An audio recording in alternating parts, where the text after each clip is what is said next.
All right, so today, let's dive into something I think a lot of you are going to find super useful. Okay. Having easier, more natural English conversations. Sounds good. And for this deep dive, we're looking at this guide called How to Make English Conversations Easier. Okay. Whether you're just starting to learn English or you've been speaking it for a while and just want to, kind of level up your conversational skills, I think there's going to be a lot of good stuff in here for you. Yeah, I think this is going to be eye-opening for sure. Yeah. I think a lot of people kind of hit a plateau with language learning where they understand a lot, Right. but they really struggle to actually speak. Mm-hmm. And I think this guide has some really interesting strategies for getting past that. It really does. And one of the things I love about it is that it starts with something really simple. Okay. The power of just like clear, concise sentences. Yes, absolutely. I think it's really easy to get caught up in trying to sound overly formal or academic. Right. But the truth is native speakers rarely speak that way in casual conversation. Yeah, it's so true. Yeah. Like, I remember that time I tried to use the word ubiquitous in a conversation about coffee shops. Oh, I can only imagine how that went. It was met with blank stares. Yeah. But, this guide actually gives some great examples of simple, effective sentences that you can use. Okay. Like, instead of saying, I am currently residing in, you can simply say, I live in whatever city you're in. Exactly. Yeah. Or, instead of saying, I derive pleasure from engaging in literary pursuits, Right. you could just say, I like to read books. Yes. You know? Keep it simple. The point of simple doesn't mean dumbed down. Right. It just means getting your message across clearly and confidently. Absolutely. Yeah. And that actually leads perfectly into the next point the guide makes, which is about becoming a master listener. Okay. And I'm curious, what does this guide have to say about that? Well, it really emphasizes that active listening is about more than just waiting for your turn to talk. Oh. It's about truly engaging with what the other person is saying, picking up on those subtle cues that can help you respond in a natural way.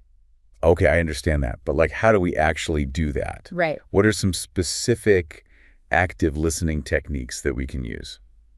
Well, one technique the guide suggests is paraphrasing. Okay. So instead of just nodding along, try summarizing what the speaker just said in your own words. So if I understand correctly, you're saying. Exactly, yeah. Okay. And that shows that you're really paying attention, and it also helps to clarify any misunderstandings. Gotcha. Another technique is asking clarifying questions. Ooh, I like that. Yeah. Keeps the conversation flowing and it shows genuine interest. Exactly. So what kind of questions are we talking about?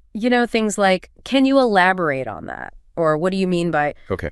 You're essentially inviting the speaker to share more. And by doing that, you're also giving yourself more time to process the information Right. and formulate a response. It's like you're actively participating in the conversation, even when you're not the one speaking. Exactly. This is making me realize that I have a lot of room for improvement in this area. Well, we all do. I mean, active listening is a skill Right. that takes conscious effort to develop. But once you get the hang of it, it can really transform your conversations. For sure. Now, the guide also talks about the importance of daily practice. Yes. And honestly, that can feel kind of daunting sometimes. Sure. Especially if you don't have a regular conversation partner. Yeah, that's a valid concern. Yeah.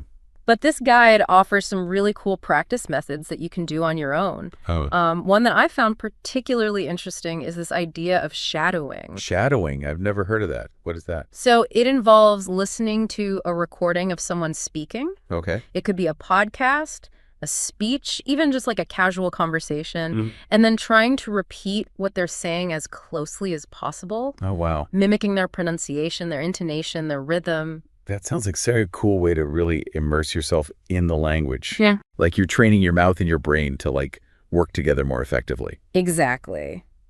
It also helps you to pick up on those subtle nuances of pronunciation that are often difficult to learn from textbooks alone.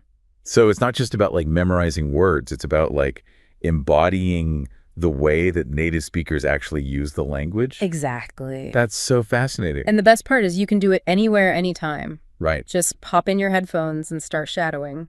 I love that this is making me realize that I've been too focused on finding a conversation partner. Yeah. When there are all these other ways that I can practice on my own. Exactly. Now, the guide also mentions using language learning apps. Yeah. I've tried a few of those in the past, Uh-huh. but I've always felt a bit awkward talking to strangers online.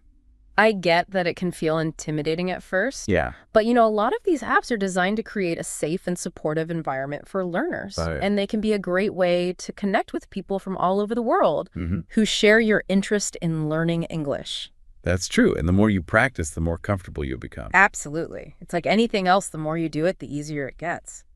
So we've talked about clear communication, active listening, and daily practice. Yes. What else does this guide recommend for making English conversations easier? Well, it dives into something that can make a huge difference, especially in those initial interactions. Okay. Mastering common phrases. Ah, yes, those little conversational building blocks. Yeah, exactly. I'm all ears. Think about it. How often do we use phrases like, "How is it going? I'm just browsing. What do you think?" Right. Could you repeat that, please? All the time. Exactly. They're like the bread and butter of everyday conversations. Mhm. And having those phrases at your fingertips can really boost your fluency and make you sound more natural.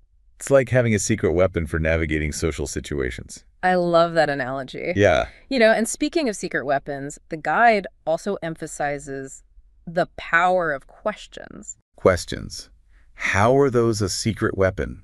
Well, a lot of learners are hesitant to ask questions because they're afraid of sounding stupid. Right. But the truth is, questions are a sign of intelligence and engagement.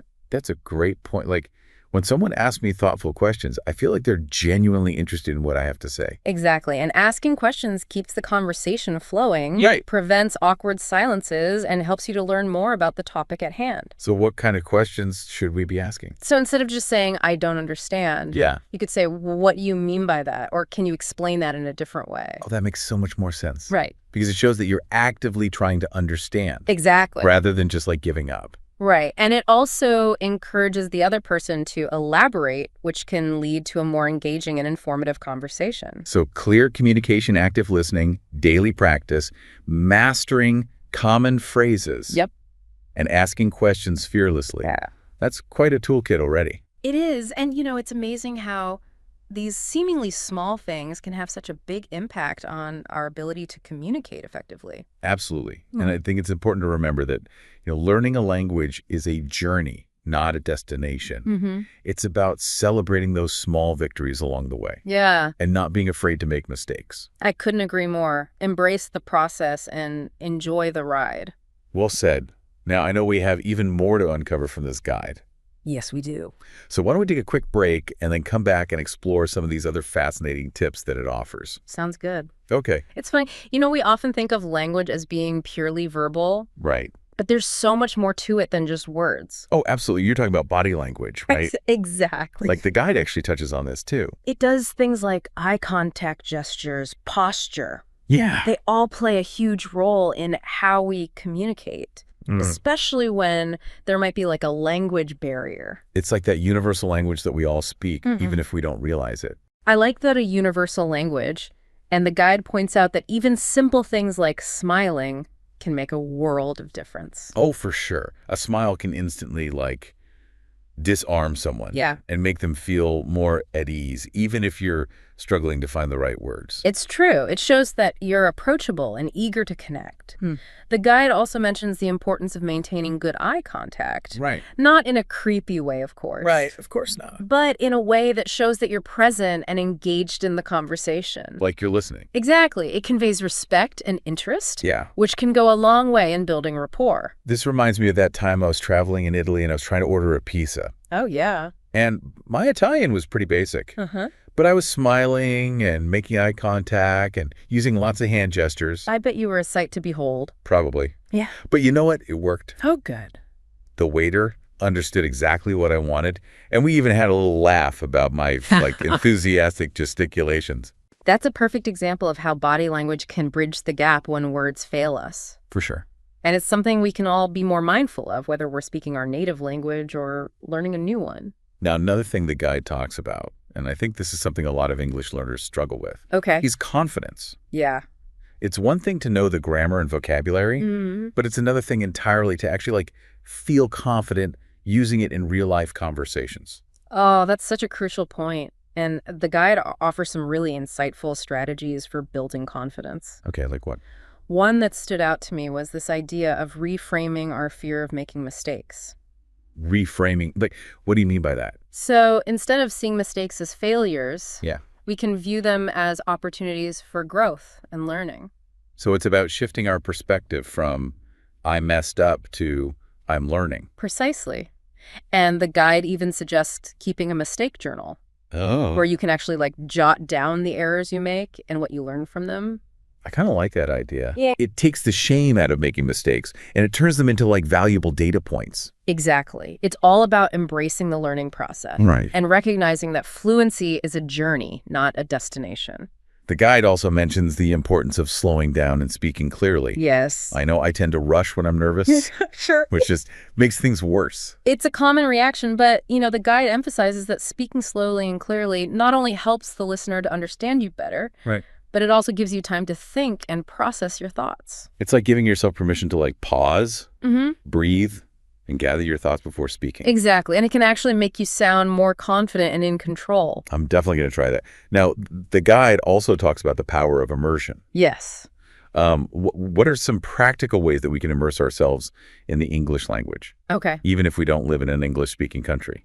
Well, there's so many options these days. The guide suggests things like watching movies and TV shows in English, listening to podcasts and music, reading books and articles. Basically surrounding yourself with the language as much as possible. Right. And the key is to find things that you genuinely enjoy. Right. If you love crime dramas, watch those in English. Yeah. If you're into pop music, listen to English language artists. It's about making language learning like a part of your everyday life. Yeah. Not just something you do in a classroom. Exactly. And, even social media can be a great tool for immersion. Absolutely. You can follow English-speaking influencers, join online communities, and even try posting in English yourself. It's like turning your phone into a portable language lab. I love that. And, one of the things I appreciate about this guide is that it doesn't just focus on solo learning. Okay. It also highlights the importance of finding a speaking partner. Ah, yes, the power of human connection. Exactly. It's one thing to practice on your own,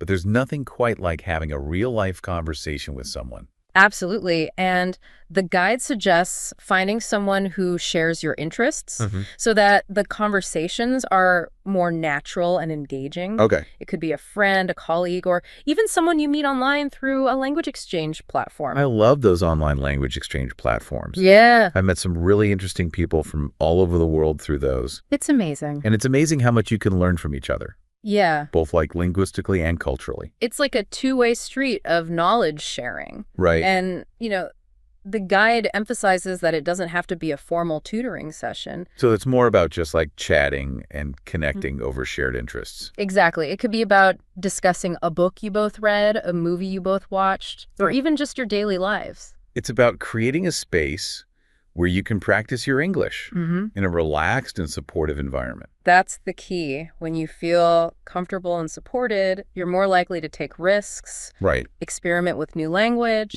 and ultimately make more progress. This has been so insightful. It's amazing how many different approaches there are to like improving our English conversational skills. It is. And, I think one of the most important takeaways from this guide is that there's no one-size-fits-all approach. So it's about finding what works best for you and your learning style. Exactly. And being open to trying new things and constantly challenging yourself. This guide has given us so much to think about, but before we wrap up our deep dive, Okay. I'm curious to know, what are your final thoughts on this guide? I think it's a fantastic resource for anyone who wants to improve their English conversation skills. It's packed with practical advice, insightful tips, and encouraging reminders that anyone can become a confident and fluent speaker with the right mindset and approach. I couldn't agree more. It's been a truly eye-opening deep dive. Yeah. Yeah, and I think the biggest takeaway for me is that it's not just about reaching like this mythical level of perfection. Right. It's more about just like enjoying the process and connecting with others. Absolutely. And, this guide really drives home the point that language is so much more than just grammar rules and vocabulary lists. It's a tool for building relationships, sharing experiences, and broadening our horizons. So true. Like, imagine feeling confident enough to travel to an English-speaking country and truly immerse yourself in the culture. Yeah. Having meaningful conversations with locals. Right. Or even just like ordering food without feeling flustered. That's the dream, right? And it's achievable. This guide gives us the roadmap to get there. It does, and it's inspiring to think about all the doors that open up when we feel comfortable communicating in English, both personally and professionally. Absolutely. It's like unlocking a whole new world of possibilities. I'm curious, out of all the tips that we've discussed today, is there one that particularly resonates with you? Ooh, that's a great question. I think for me, it's the idea of embracing mistakes as opportunities for growth. Yeah. You know, it's so easy to get caught up in the fear of making mistakes, but this guide really encourages us to shift our perspective Right. and see them as valuable learning experiences. I love that it takes the pressure off. Yeah, And it allows us to approach language learning with a more playful and experimental attitude. exactly. And, you know, I think that's a great message for anyone who's on their English learning journey. Be patient with yourself, celebrate your progress, and don't be afraid to take risks and make mistakes. Beautifully said. And I think it's important to remember that we're all in this together. Yeah. There's a huge community of English learners out there, all supporting and encouraging each other. That's so true. We're part of a global community, and language is the bridge that connects us. So to our listener out there who's working hard to improve their English conversational skills, Yes, we want to say this: keep going. You're doing amazing. absolutely. Every conversation you have, every word you learn, every mistake you make is bringing you one step closer to fluency. And remember to have fun along the way. Right. Find what sparks your interest, connect with others, and let your personality shine through. We're cheering you on every step of the way. Well, I think that about wraps up our deep dive into how to make English conversations easier. It's been an absolute pleasure exploring this guide with you. Likewise. I feel like I've learned so much, and I'm excited to put all these tips into practice. Me too. And, you know, I have a feeling our listeners are feeling the same way. Until next time, keep those conversations flowing.